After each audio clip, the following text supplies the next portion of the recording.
My name's Angelo, and welcome to We Want Picks. I'm going to give you my bets for UFC Vegas 87. But before I do, let me give you $50. The only thing you need to do is go to WeWantPicks.com/bets, sign up with any one of our partners using our link, make a deposit, and we send you $50 as a thank you. This is affiliate marketing. You're going to sign up using the link. They're going to pay me, and then I'm going to slice off some of that money, and I'm going to give it right back to you. WeWantPicks.com/bets. Sign up, make a deposit, and we send you $50. Last week wasn't a phenomenal week. It wasn't a terrible week, but it wasn't a great week. The safety parlay did break. Brandon Moreno showed up, forgot how to throw more than one punch at a time. Looked flat, was backing up, ducking his head, winging overhands, and doing nothing else. And because of that, the safety parlay broke. But if you zoom out a little bit, safety parlay still remains a massive success. I have hit 9 of the last 10 safety parlays. I was on a 9 parlay win streak, and then last week it broke. That's 90% in the last 10. Overall, if we zoom out even further to the entire existence of the safety parlay, 2 very important numbers here: a 72% event winning percentage and a 30% lifetime ROI. ROI is return on investment. And if you look at the capper space, if you look at the professional gambling and sports type space, a 10% ROI is a giant number. 10% is a giant number. And then if you look specifically at MMA, which is a volatile sport to bet on because one punch changes everything, because referees have a little bit more of an influence, because judges can throw a fight one direction or another, it's an even smaller percentage. So a 30% return on investment over the entire lifetime of the safety parlay is an astronomical number. You can unlock the safety parlay for UFC Vegas 87 and every other event in a 1-month period for only $10 a month. It's $10 a month, not an event, not just for this bet either. That $10, if you go to WeWantPicks.com, click Become a Member at the top, that $10 unlocks this bet, every other bet we do, and tools. One of those tools is the line movement tracker. This is going to give you the opening odds, the current odds, the win probability, and the line movement for every single fighter on every single card. And you're also going to get the detailed data, metrics, and analytics. This is especially important come Friday, when the rest of the sports books start dropping the takedown lines, the significant strike lines, and the average fight minutes type stuff. All of that is in this spreadsheet. You can work your way through, look at somebody's takedown offense accuracy, their opponent's takedown defense accuracy, take a look at how many takedowns they're averaging, and then go to the sports book and bet that line. WeWantPicks.com, click Become a Member. It's $10 a month. I don't know what we're talking about. $10 a month, and you can unlock every single thing I mentioned, and then so many other things I did not. I'm going to give you all my bets. Before I do, let's talk about some of my more confident favorites and some very live underdogs. I do feel that this is going to be a very favorite-heavy card. I think the underdog situation on this card is bleak. Couple of spots, but I don't think it's great. Let's talk about the favorites. There's 3 fighters on this card minus 900 or more. Umar is not on this list. On some books, he's minus 1,300. On BetOnline, he's minus 1,000. BetOpenly doesn't even have odds for him because it's just too far gone. He's got a tough matchup. I don't think you should be adding Umar Nurmagomedov to random parlays to get an extra 30 cents out of him. I don't think it's worth it. I do think Javid Basharat minus 900. Those odds are those are tough. Those are tough odds. But I do think he wins. I'm very confident that he wins. Ludovic Klein, same thing, minus 900. I'm very confident he wins as well. He's got a short notice AJ Cunningham, who's stepping up on literally a couple of days' notice.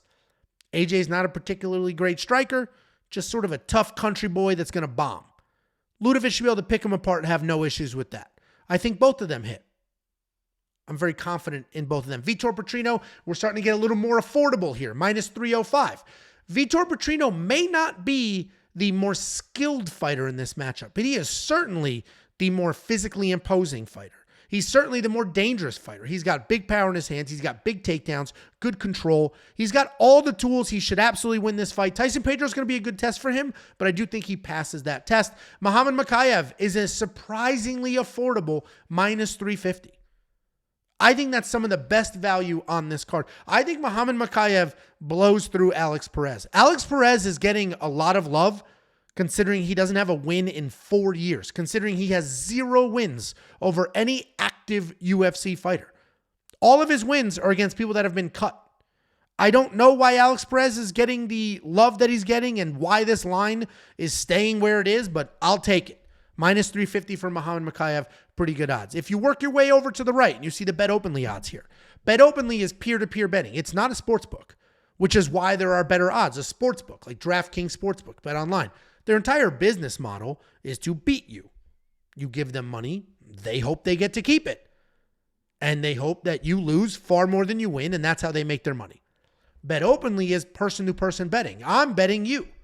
I just took $500 off of Jacob when Brian Ortega won that fight. I took his actual money. The way Bet Openly makes their money is transactions. They take 1% of all the transactions. So that's how they make. They don't care if I win or if you win. They don't care if Jacob wins or some random person that bet against the lock of the week wins. They don't care. They just need volume. And because of that, they can offer much better odds because they don't have to work their net profit into the odds. Their profit is just sheer volume. So if you are looking for some better odds, go to Bet Openly. You can get Javid at minus 567, smash him up with Muhammad Mokaev, and now all of a sudden you've got some decent odds and a decent parlay. Let's look at some solid underdogs. I do think the three of these underdogs can win these fights. I have picked against all three of them. But I do think they can win. Loik Radzhabov. This guy's a very good wrestler, and he can bomb. We watched him get TKO'd by leg kicks in his last fight. I think that could mentally affect him. I think he could be like, well, I got beat up pretty good in my last fight. I need to be all in on the wrestling. And if he is all in the wrestling, and he does have some success with the wrestling, he can win this fight. I do think it's a tough matchup, but it is against a UFC debut. Al Sawadi is very, very good. Loik could absolutely win this fight, and he's certainly he's the best underdog at reasonable odds, right? There may be an underdog that wins this fight. Ludovic Klein might lose, but you're not going to go out there and bet a plus 600 underdog. Loik, on the other hand, does have a path. He can win with the wrestling. Bernardo Sopai, the Lion King, short notice guy, stepped up on short notice. He came in at plus 185. That line immediately tightened, and for about 10 minutes, it flipped. Bernardo was a favorite for about 10 minutes earlier today. I am filming this video early for you because this fight card starts at noon on Saturday. So I'm going to get it out there early, a full day in advance. Hopefully you guys can get to it a little earlier and you're not going to show up on Saturday afternoon and be like, all right, it's fight day. And then you missed it all because these fights are earlier than usual. Anyway, earlier on Thursday, Bernardo Sopai was a favorite. It has now corrected itself. He's back to underdog at plus 110. If you are interested in betting on him, you might want to wait till the weigh-ins. He's going to be the much smaller fighter at these weigh-ins. And Jacob made this point in his video. He's going to be the much smaller fighter at weigh-ins, and that may affect the betting odds. People may look at that and say, oh, shit, I'm all in on Oliveira. But Bernardo Sopai does have a clear path to victory here. If this was a full camp fight, I would have picked him to win. It is short notice, so I'm going to lean Vinicius. And then Jairzinho Rozenstruik. These are heavyweights. I bet against him. I'll show you that bet in a second. Jairzinho Rozenstruik is a big, nickname's literally Biggie Boy. He's a big, heavy-handed heavyweight. These are heavyweights. One punch changes everything. And Jairzinho is a very capable striker. Plus 135, if you think he wins, I mean, those are decent odds on a guy that has plenty of knockouts in the UFC. Let's look at my actual bets. The first column are my actual bets. I'll walk you through. The next column are the odds that I got the bet, the odds that premium members got the bet at. And then the third column are the current odds. The reason I added this column is odds are moving. More so this week than I've seen in other weeks in the past. And then on the right, you're going to see my return. Shamil Gaziev, minus 140. What I got him at, you can get him at minus 155 right now. I do think Shamil wins this fight. I think he's just the better fighter. And I think he wins this fight. Especially if he works in some wrestling. If he works in just a hair of wrestling. Rozenstruik does not have great wrestling. I know he's in press conferences right now talking about, I've been wrestling so much, it's second nature. No, he hasn't. No, he hasn't. No, he hasn't. You think he's wrestling so much. He's just wrestling his ass off. That it's like second nature? Why didn't you do all that wrestling before you fought Almeida? Why'd you wait? I don't believe it. Then we have Nurmagomedov Almakhan over 1.5 rounds. I did not beat the line. I have worse odds than you're going to get. And I do like these current odds. If I didn't have a full unit on this already, I would add more money to this. Because Nurmagomedov, while he is a tremendous favorite in this fight, has a very good opponent. I feel like what's happening right now is people are seeing the name. They're seeing that he's never fought in the UFC. They don't know who he is, and they're like, this guy sucks. He does not suck. Almakhan is good. He's a very lightning fast striker. Great takedown defense. Everything he does is super fast. He's a very good fighter. I think Umar wins this fight. But I think he's going to lean heavily on his wrestling. I think he's going to be a tried and true Nurmagomedov in this fight. And this is going to go over 1.5 rounds. I got it at minus 200. You can get it today at minus 152. Then I have a parlay. Steve Erceg and Eric Anders. I call this the risky favorites parlay. Listen, Eric Anders is not the better fighter. Jamie Pickett is a better fighter than Eric Anders is. Eric Anders, though, is big, physically imposing, fast, and he will bring the fight to you. Jamie Pickett's issue is he takes too long. He waits. He's too hesitant. He's too gun-shy. Eric Anders should be able to bully his way to a win. His odds are starting to get a little crazy because he's not that good. There are people out there saying Eric Anders should be a tremendous fit. Eric Anders should be minus 1,000. I completely disagree with that statement. If you could look at a fighter that doesn't have very good fighting skills and say he should be a tremendous favorite, I disagree. But I am looking at the matchup. I think he is much more physically imposing. I think he's just going to come forward, be busy, and get it done. But he is 37 years old. He was dropped in his last fight. I still think he gets it done. And Steve Erceg, I'm confident in him as well. But again, this is what I am calling the risky favorites parlay. And when I do my parlays, I like to do simple parlays, 2 fights, 2 legs, maybe 3 legs. And I like to take the confident people, put them together, the risky people, and put them together. Because nothing worse than if I had Steve and Eric in separate parlays and they both lost and it broke 2 parlays. Now, I'm going to take the 2 guys that I'm a little iffy about, put them together so that if it breaks, it breaks. Steve Erceg should win this fight. He's the better fighter than Matt Schnell. He's got good striking. He's got very good grappling. I mean, his striking's not great, but it's certainly improving. He picked up the volume in that last fight.